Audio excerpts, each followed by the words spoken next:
Pemirsa, 13 negara bagian Amerika Serikat dan Washington DC menuntut TikTok atas tuduhan telah bahayakan anak-anak dan remaja.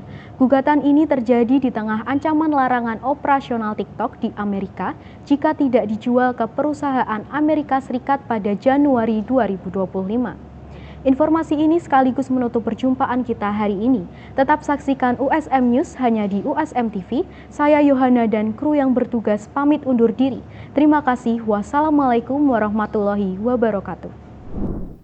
TikTok hadapi sejumlah gugatan dari 13 negara bagian Amerika Serikat dan Washington DC sejak 8 Oktober lalu. TikTok dituntut karena dianggap berbahaya dan gagal melindungi generasi muda. TikTok juga dianggap secara sengaja mendesain software yang membuat ketagihan anak-anak agar terus menonton video selama mungkin. It has promoted excessive and addictive and compulsive use by design of our children through its different features from autoplay and infinite scroll to its likes to its beauty filter. Tuntutan serupa juga dilakukan di New York. TikTok dianggap bertanggung jawab atas tingginya angka depresi di kalangan anak-anak dan remaja. Because we wanted to protect children, it's as simple as that. Because nationwide, children and teens are struggling with significantly high rates of depression, anxiety, suicidal thoughts, suicidal ideation, and other mental health issues, largely because of social media. TikTok menyangkal tuduhan ini. Lewat unggahan tertulis, TikTok sebut tuntutan ini tidak akurat dan menyesatkan.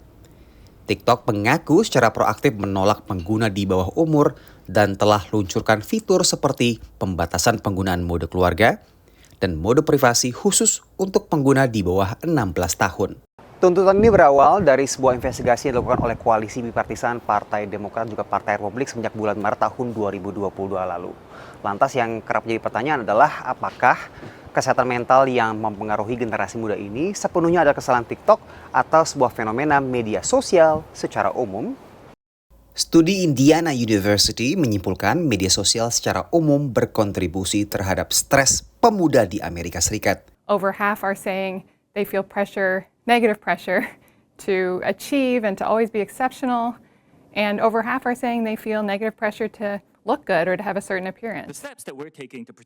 Tuntutan ini terjadi di tengah upaya TikTok hadapi ancaman larangan operasional jika tidak menjual platformnya ke perusahaan AS paling lambat Januari mendatang. Bulan Mei 2024, sejumlah kreator konten luncurkan petisi menolak wacana larangan pemerintah AS ini karena dianggap berseberangan dengan amandemen pertama Konstitusi AS yang jamin kebebasan berpendapat. Amerika Serikat sendiri adalah pasar kedua terbesar TikTok setelah Indonesia dengan 120 juta pengguna. Dari New York, Randy Wicaksana dan tim VOA.